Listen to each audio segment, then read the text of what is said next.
لا تحسبن الذین یفرحون بما اتوا، ہرگز نہ سمجھنا انہیں جو خوش ہوتے ہیں اپنے کیے پر، وَيُحِبُّونَ أَن يُحْمَدُوا بِمَا لَمْ يَفْعَلُوا، اور چاہتے ہیں کہ بے کیے ان کی تعریف ہو، فَلَا تَحْسَبَنَّهُمْ بِمَفَازَةٍ مِّنَ الْعَذَابِ، ایسوں کو ہرگز عذاب سے دور نہ سمجھنا، وَلَهُمْ عَذَابٌ أَلِيمٌ، اور ان کے لیے دردناک عذاب ہے۔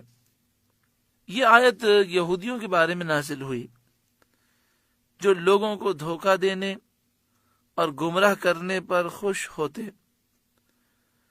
اور باوجود نادان ہونے کے یہ پسند کرتے تھے کہ انہیں عالم کہا جائے۔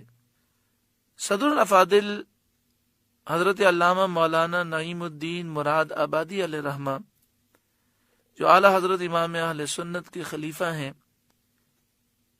آپ ترجمہ کنز الایمان کے حاشیے میں تفسیر خزائن العرفان میں لکھتے ہیں، اللہ تعالی ہم سب کو عمل کی توفیق عطا فرمائے۔ آپ فرماتے ہیں اس آیت میں وعید ہے خود پسندی کرنے والوں کے لیے اور اس کے لیے جو لوگوں سے اپنی جھوٹی تعریف چاہے۔ جو لوگ بغیر علم اپنے آپ کو عالم کہلواتے ہیں یا اسی طرح اور کوئی غلط وصف اپنے لیے پسند کرتے ہیں، انہیں اس سے سبق حاصل کرنا چاہیے۔ لا تحسبن الذین یفرحون بما اتوا، بما اتوا سے مراد غلط کام ہے، یعنی جو کام یہ گناہ کے کر کے فخر کرتے ہیں، خوش ہوتے ہیں، ان کی مذمت ہے۔ آج کتنے مسلمان ہیں کہ جو گناہ کر کے خوش ہوتے ہیں، حالانکہ انسان کو اول تو گناہ کرنے نہیں چاہیے، لیکن اگر مسلمان گناہ کر لے تو کم از کم افسوس تو ہونا چاہیے۔ کسی کو بیوقوف بنا کر، کسی سے مال لوٹ کر، کسی کے ساتھ فراڈ کر کے بڑے خوش ہوتے ہیں، تو ایسے لوگوں کی مذمت کی گئی۔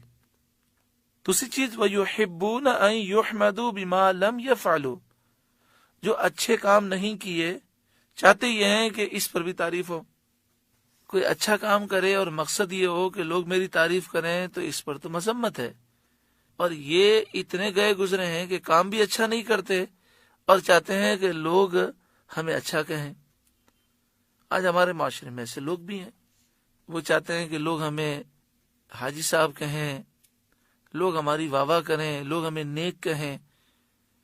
ہمارے معاشرے کے اندر بڑی عجیب و غریب سوچ ہے کہ بعض لوگ جب کسی کی تعریف پر آتے ہیں تو یہ جملہ کہہ دیتے ہیں، ہمارے یہ حاجی صاحب ہیں، ماشاءاللہ بڑے نیک ہیں، متقی ہیں، پرہیزگار ہیں، عاشق رسول ہیں، دین کا بڑا درد ہے ان میں۔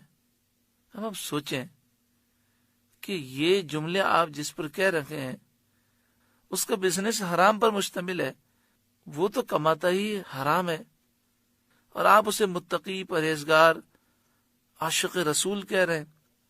یہ بات یاد رکھیں کہ عاشق رسول کے جو اصطلاحی معنی ہیں وہ یہ ہیں کہ ایسا شخص حضور کی محبت میں گم ہو جائے، کیونکہ جب کسی سے عشق ہو جاتا ہے تو پھر اس کے علاوہ کسی اور کی طرف توجہ نہیں ہوتی۔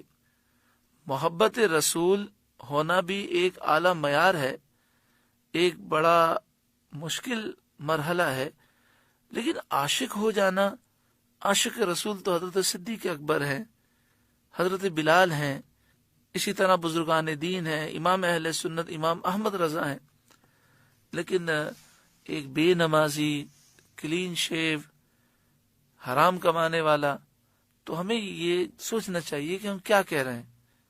متقی کہہ دینا اسے، تو لوگوں کی تعریف ہم اس طرح نہ کریں کہ جھوٹی تعریف ہو جائے، اور سامنے والے کو بھی اس طرح کی خواہش نہ کرنی چاہیے کہ لوگ میری جھوٹی تعریف کریں۔ یہاں پر جیسا کہ آپ جانتے ہیں کہ یہاں پر اس بات کی مذمت ہے کہ یہ یہودی کام اچھے نہیں کرتے تھے لیکن چاہتے تھے کہ لوگ ہمیں کہیں کہ یہ اچھے کام کرنے والے ہیں، تو ان کی مذمت کی گئی۔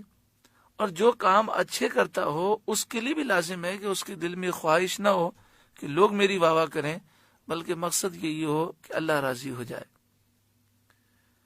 فلا تحسبنہم بمفازۃ من العذاب، ایسوں کو ہرگز عذاب سے دور نہ جاننا، وَلَهُمْ عَذَابٌ علیم، اور ان کے لیے دردناک عذاب ہے۔ وَلِلَّهِ مُلْكُ السَّمَاوَاتِ وَالْأَرْضِ، اور اللہ ہی کے لیے ہے آسمانوں اور زمین کی بادشاہی۔ اس میں ان گستاخوں کا رد ہے جنہوں نے کہا تھا کہ اللہ فقیر ہے۔